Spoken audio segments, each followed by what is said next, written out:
Sendo salvas por Deus no pior dos abismos, e ele tem ido até lá e tem salvado pessoas. É verdade. A coisa mais interessante que nós vemos na visão evangelística é que o primeiro a pregar o evangelho foi o próprio Cristo. Ele veio ao mundo, ele fez-se homem e ele saiu a pregar a palavra de Deus, a pregar de si mesmo. Eis que é chegado o reino dos céus. E ele começou a pregar a todos os homens. Uns ouviam, outros não ouviam, uns aceitavam, outros não aceitavam, e assim ele pregou a todas as pessoas. Muitos rejeitaram a Jesus, muitos aceitaram a Jesus, muitos o seguiram, outros o perseguiram, mas ele não deixou de pregar para ninguém. Como pardal, como andorinha, ele encontrou casa e abrigo na casa do Senhor, nos altares do Senhor.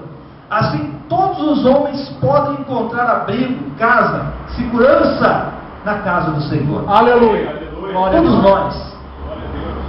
E todas as pessoas foram feitas para a salvação.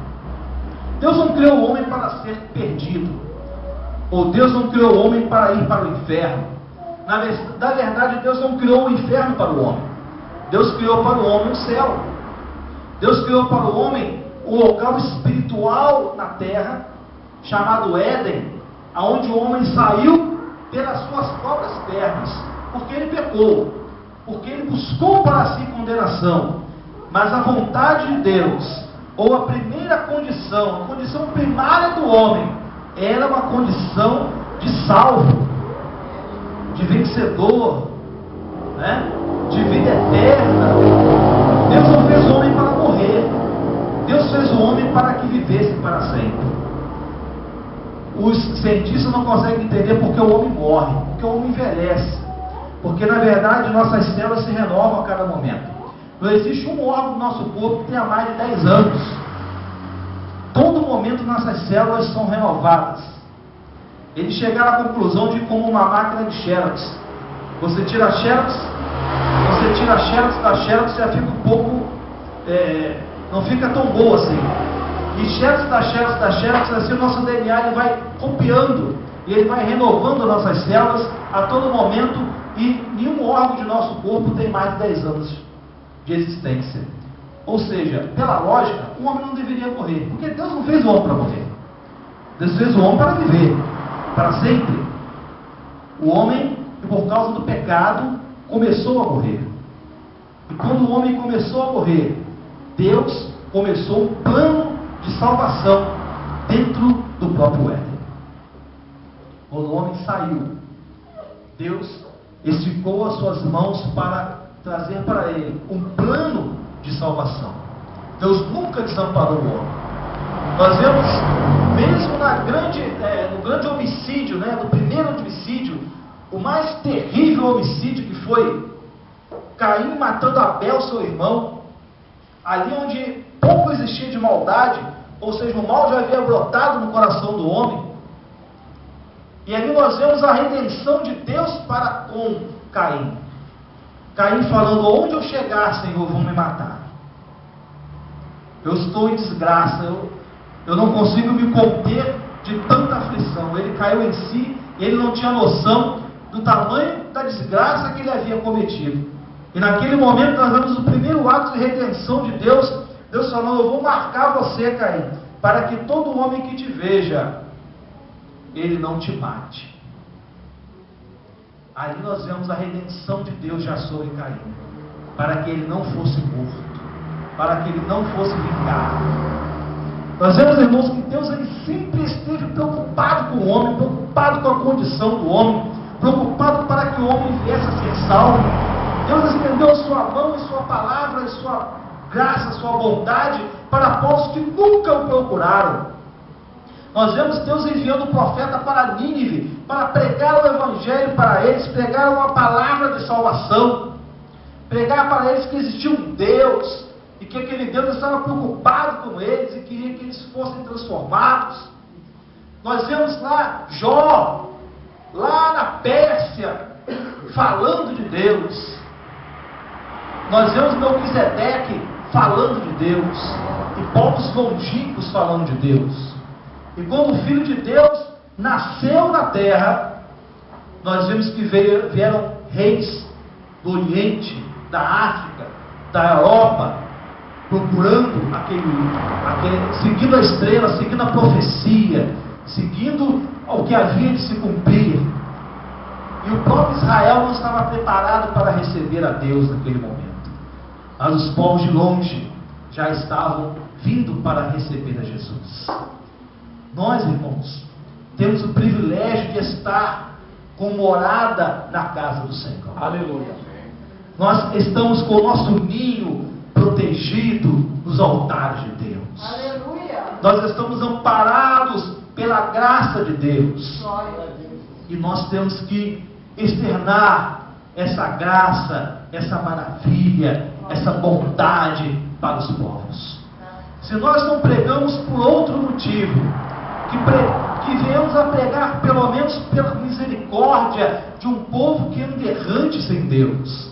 Às vezes eu passo e eu vejo as pessoas vivendo uma vida tão medíocre, tão pequena, tão vazia. Eu paro e fico pensando, meu Deus, se hoje eu não estivesse abrigado nos seus altares, como seria miserável a minha vida?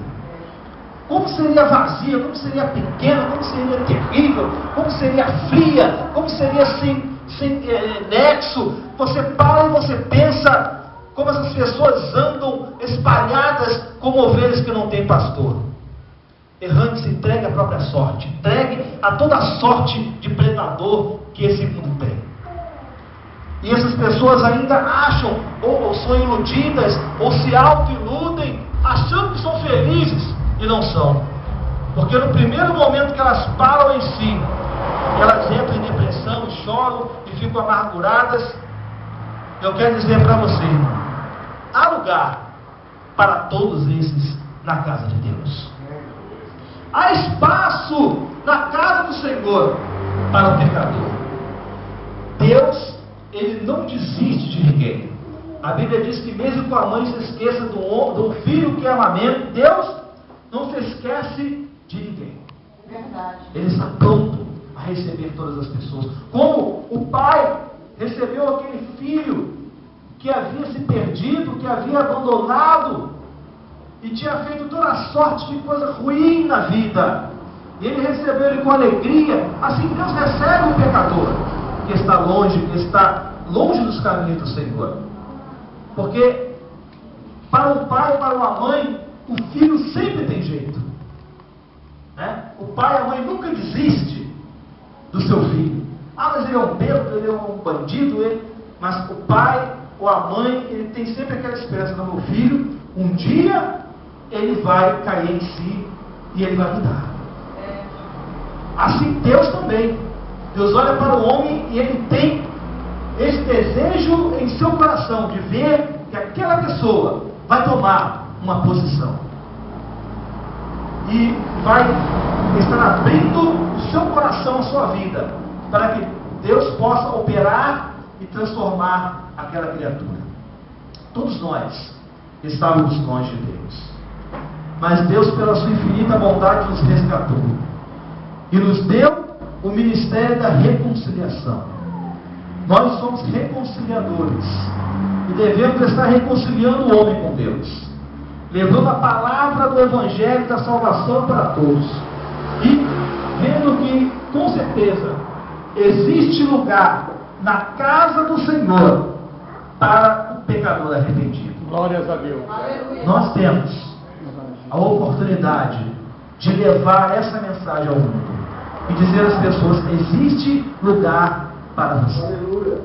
Na casa do Senhor, no altar do Senhor, existe lugar para você.